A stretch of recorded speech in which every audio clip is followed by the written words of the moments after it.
Welcome once again to the online lecture. Now today we are going to see the rearrangements which we haven't covered so far, and they are about 6 rearrangement reactions. First one is Favorsky rearrangement, in which alpha haloketones are treated with base, maybe NaOH, KOH or sodium methoxide, etc. You get the contraction of ring along with the generation of acid or ester. We will see the mechanism immediately. Baeyer-Villiger, this is the rearrangement which is occurring at electron deficient oxygen, and when this cyclic ketone is treated with peracid, trifluoroperacetic acid, or mostly metachloroperbenzoic acid is used, you get the lactone. The incorporation of oxygen is there, and this trifluoroperacetic acid becomes trifluoroacetic acid.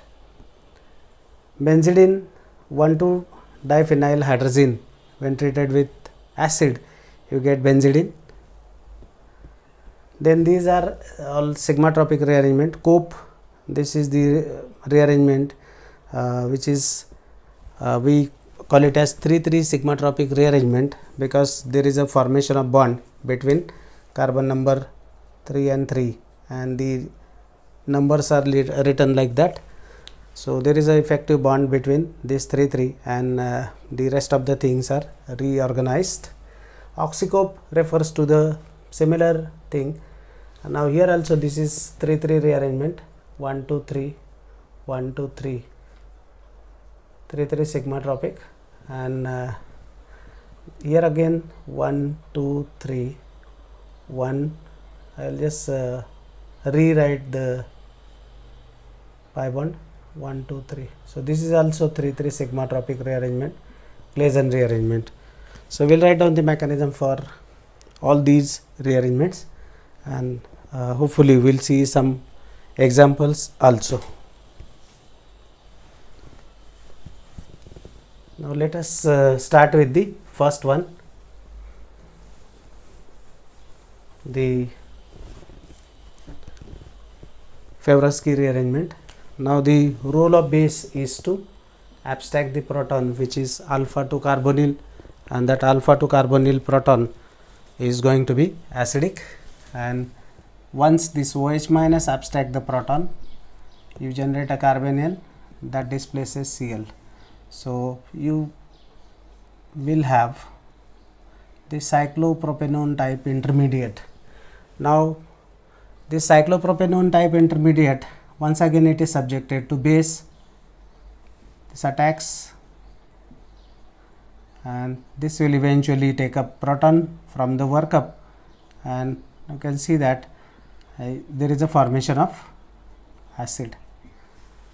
If the labeling is there, the label will be 50-50.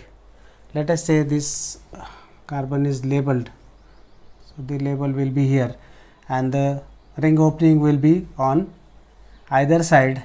So this will be there 50%, and remaining will be COH here on the unlabeled carbon. So that labeling experiment also suggests that there is a formation of the cyclic species, or this 3-membered ketone, cyclic ketone is formed, a propanone intermediate would be there.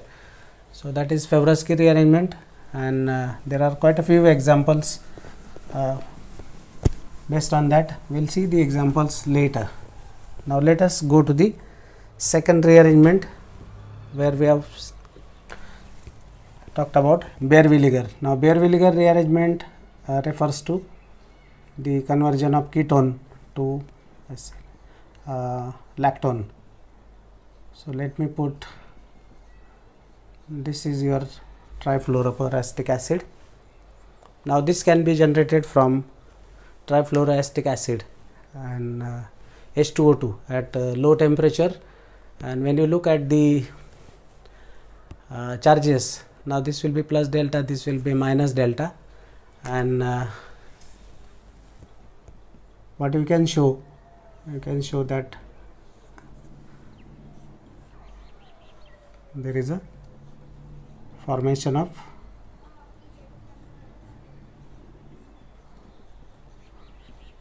this adduct is formed. Now once this comes back, this group migrates. Now here there is no question of migrating aptitude because both these methylenes are same. So therefore we are going to get the 7-membered ring. If you want you can number them, but anyway this is going to be the case.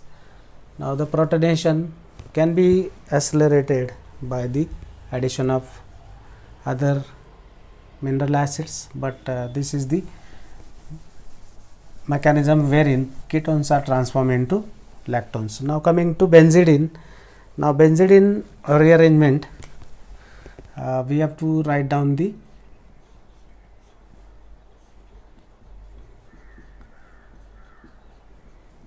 rings properly so that we can show the. So let me put the rings like this. After protonation with 2 equivalents of mineral acid, you get this thing. Then the shifting of this, shifting of this, and then shifting of this here. Actually it should be on this carbon center, and then this one comes here. So there is para-para bond formation. So if I draw it, it will look like double bond NH2 plus double bond NH2 plus, and finally there is a rectification of charge on nitrogen on either side, on both the side, and you get the target molecule. So this is the overall mechanism. We'll see with some more examples. Maybe in next lecture we'll revise all these things with some more illustrative examples. So that is benzidine, wherein 1,2-diphenyl hydrazines are transformed into the benzidine. The other examples where samidine and all those are formed, we'll see later. Now Cope rearrangement, as I said earlier, this is catalyzed by thermal energy, and this is 3,3 sigmatropic rearrangement. Now sigmatropic rearrangements are special rearrangements wherein there is no catalyst, only heat or photolite can catalyze the reactions, and therefore these reactions are known for having no reagents involved in them. There is no intermediate as such, and the interacting orbitals symmetry is going to control the outcome of the reaction. So which we call it as the stereochemical outcome of the reaction, whether the migrating group would be like this pattern. Now here we are not defining anything, but the interacting orbitals, now these 2 pi orbitals will decide what will be the fate of the reaction. So that is not the part of syllabus, but you should know that this is one of the sigmatropic rearrangement, and you can see that if you want to show the mechanism, you can show the mechanism here.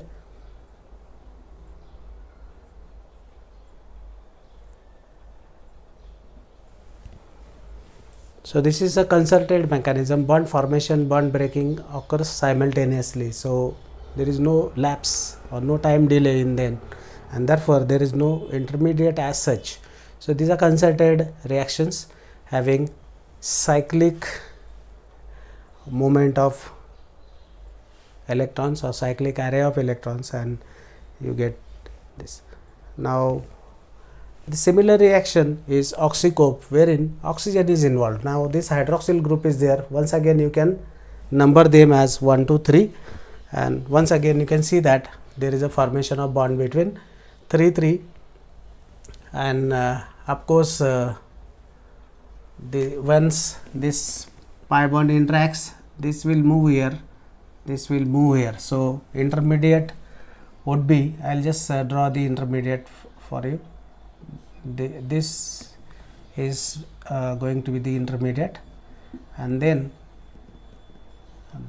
the final product is the outcome of keto-enol tautomerism. So that is the oxy-cope rearrangements, and wherein you are going to get a carbon-carbon sigma bond.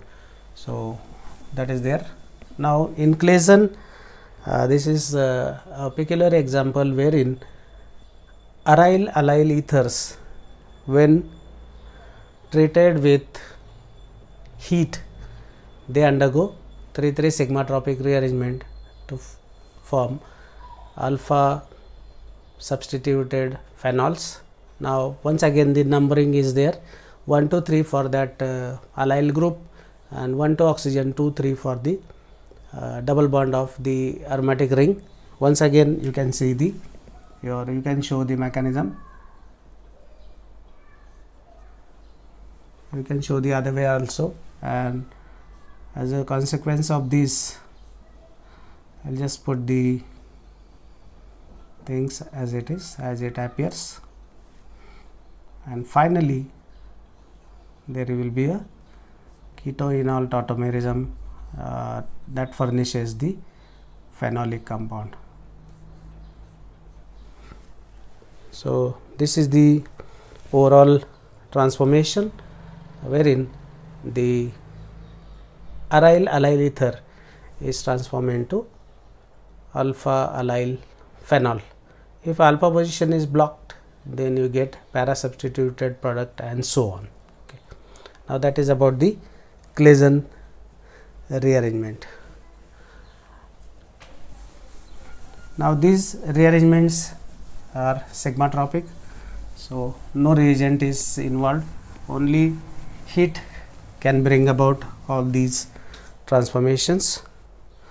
Now just to recollect the thing, I will put some examples for practice, so you can practice these examples. Now the numbering pattern for sigmatropic would be relative, like 1 2 1 3 3 3 3 5, so that numbering would be different. The sigmatropic hydrogen and carbon shift is also there, but I don't think that is the part of your syllabus, so I am not going to do all those things for you because that will be the part of second year's syllabus, and I am not going to spend time on that. Now this is the example of Claisen. Once again you can number them, and this is catalyzed by Lewis acid. So you have to put the product here. This is Claisen, the name is there. Then another example I am going to put for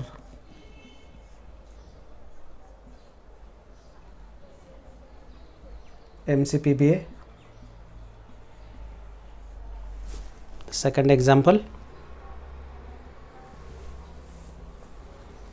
Third example is based upon Favorsky. So you can solve all these examples. That will help you in understanding the steps. OH minus. Here I will put the product because this is slightly different. So let me put the product.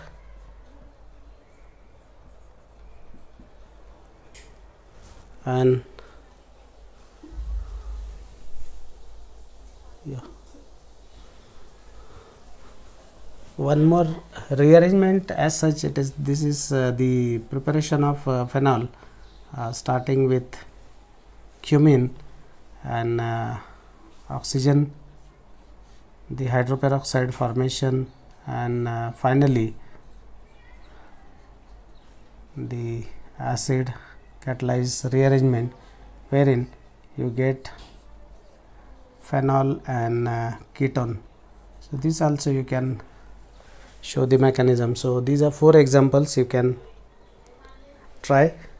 I think with this we have done with the rearrangements which are listed in your syllabus, and maybe these are additional. I am sure that these are not there in the part of syllabus, but these are like Favorsky and the Baeyer-Villiger rearrangements are part of syllabus. So we'll have to do some more examples. Maybe in next lecture I'll put some 15-20 examples representing all these reactions, and we'll try to recap the earlier part also, and maybe next lecture will be the last lecture for rearrangement topic. After that we have to start with the oxidation reduction. That will be the major chapter, and lastly the intermediates, the reactive intermediates, and that concludes your syllabus. So the direct teaching was good, but unfortunately we are once again we are going to the online part, and online means you are going to have some restrictions. The queries you can post, no problem, and of course at in any my class we'll be doing examples, and at the end I'll be giving some examples for practice, because practice is going to be very important part of the organic lectures and the curriculum. Thank you for your patience hearing, and hopefully we'll continue in the same manner.